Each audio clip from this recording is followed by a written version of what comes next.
नमस्कार दोस्तों, आज हम बताएंगे आपको कि कोरोना से तो दुनिया परेशान है ही, साथ ही इसके अब ओसीडी का भी शिकार हो रहे हैं लोग। जी हाँ दोस्तों, ओसीडी एक मानसिक बीमारी है जिसके बारे में हम अभी आपको आगे बताएंगे। दोस्तों, डर और चिंता की एक नई बात और सामने आई है। कोरोना के कारण अब ओसीडी का शिकार हो रहे हैं लोग।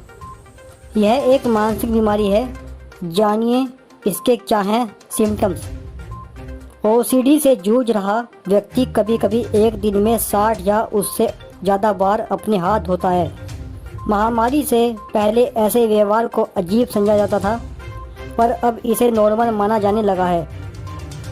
गुर्डन हेज यानी ऑब्सेसिव कंपल्सिव डिसऑर्डर यानी ओसीडी, यह एक ऐसी मानसिक परेशानी है जिसमें व्यक्ति डर या चिंता के कारण एक ही चीज़ को बार बार दोहराता है। उदाहरण के लिए, ओसीडी से जूझ रहा व्यक्ति कभी कभी एक दिन में 60 या इससे ज़्यादा बार अपने हाथ धोता है। गंभीर मामलों में दिन में कई बार कपड़े भी बदलता है। हैंडल छूने से पहले बार बार डिसइंफेक्ट करता है। लोगों से दूरी बनाए रखना जैसी आदतें शामिल हो सकती हैं। ओसीडी से जूझ रहे लोग खुद को बैक्टीरिया, वायरस या गंदगी से बचाने की कोशिश करते हैं। सफाई के ये उपाय घबराहट या चिंता को कुछ समय के लिए कम कर देते हैं, लेकिन जल्द ही डर फिर बढ़ता है और सब कुछ दोबारा शुरू हो जाता है। कोविड-19 से पहले ऐसे व्यवहार को अजीब और असामान्य समझा जाता था, लेकिन अब हालात बदल गए हैं। असामान्य से सामान्य का सफ़र।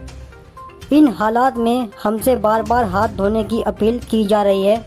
महामारी से पहले हम जिसे असामान्य समझते थे वो अब लगभग सामान्य हो गया है। German society for obsessive compulsive disorder की एंटोनिया पीटर्स के मुताबिक इससे ओसीडी से ग्रस्त लोगों से कन्फ्यूज़न बढ़ा है। पीटर्स कहती हैं, ओसीडी से परेशान लोगों के लिए यह समझ से बाहर है कि अचानक लोग मास्क और ग्लव्स पहनकर घूमने लगे हैं। कुछ सोच रहे हैं कि यह पहले हमारा खास ट्रेडमार्क हुआ करता था, अब इसे सभी अपना रहे हैं।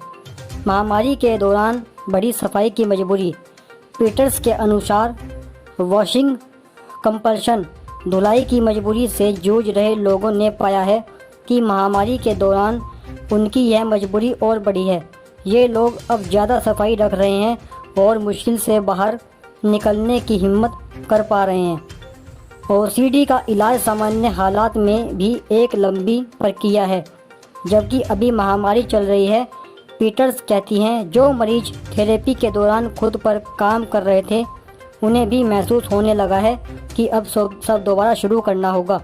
साथ ही उन्होंने थेरेपी से जो भी कुछ सीखा वो बेकार हो गया। व्यवहार करने के तरीकों को बनाए रखना मरीजों के लिए काफ़ी मुश्किल है। इसके अलावा मरीजों में विरोध भी नज़र आने लगा है। German society of compulsive disease के मेंबर्स न्यूज़लेटर में एक युवा ने अपनी बात लिखी। उसने लिखा कि आखिरकार समाज उसके साथ चल रहा है और लोगों को यह एहसास होने लगा है कि जो वो कर रहा था वो नॉर्मल था। कोरोना वायरस महामारी में ख़राब हुए हैं हालात। जी हाँ दोस्तों, मेडिकल सेंटर हैम्बर्ग एपेंडोर्फ की लीना जेलिनिक ने ओसीडी मरीजों पर पड़ रहे कोरोना वायरस और इससे जूझे डर और पाबंदियों का असर जानते ही स्टडी की है। हालांकि यह स्टडी अभी पब्लिश नहीं हो पाई है। स्टडी में शामिल वैज्ञानिक इस बात में दिलचस्पी रखते थे कि धुलाई की मजबूरी वाले लोग और दूसरी तरह की ओसीडी से जूझ रहे लोगों में फ़र्क था या नहीं। लीना ने कहा कि इस सर्वे में करीब 400 लोग शामिल हुए थे। इस सर्वे में यह पता लगाया जाना था कि ओसीडी से जूझ रहे लोग कोरोना वायरस महामारी में किस तरह डर रहे थे और इस दौरान उनकी हालत ठीक या ख़राब हुई थी। उन्होंने कहा, 2/3 से ज़्यादा लोगों ने कहा कि इस दौरान उनके कंपल्सिव सिम्टम बदतर हुए हैं। धुलाई की मजबूरी वाले लोगों की हालत और भी ज़्यादा गंभीर थी। हैम्बर्ग स्टडी के पहले आकलन में वैज्ञानिकों ने पाया कि शामिल हुए 7% से कम लोगों में कंपल्सिव लक्षण कम हुए थे।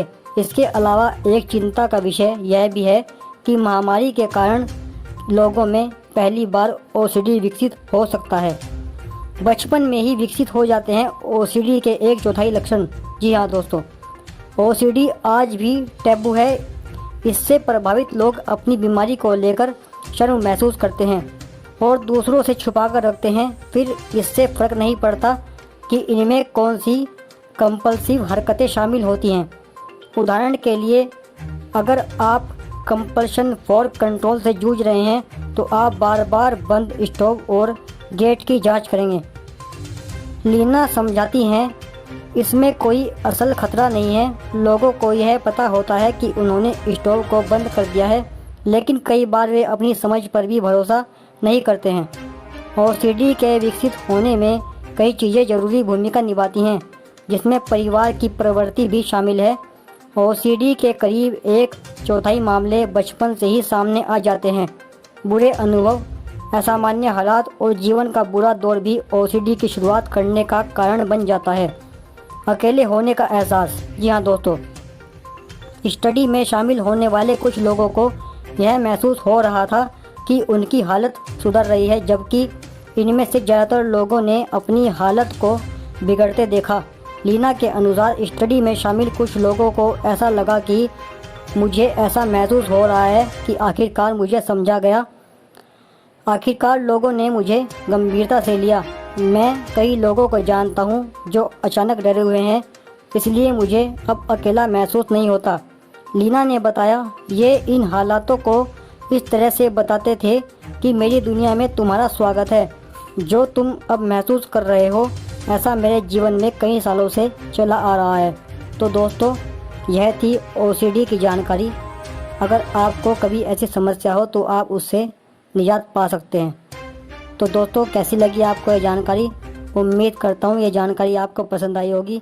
इस तरह की और जानकारी पाने के लिए कृपया हमारे चैनल को सब्सक्राइब करें, साथ में घंटी वाले आइकन को भी दबा लें ताकि इस तरह की जानकारी आपको आगे भी मिलती रहे।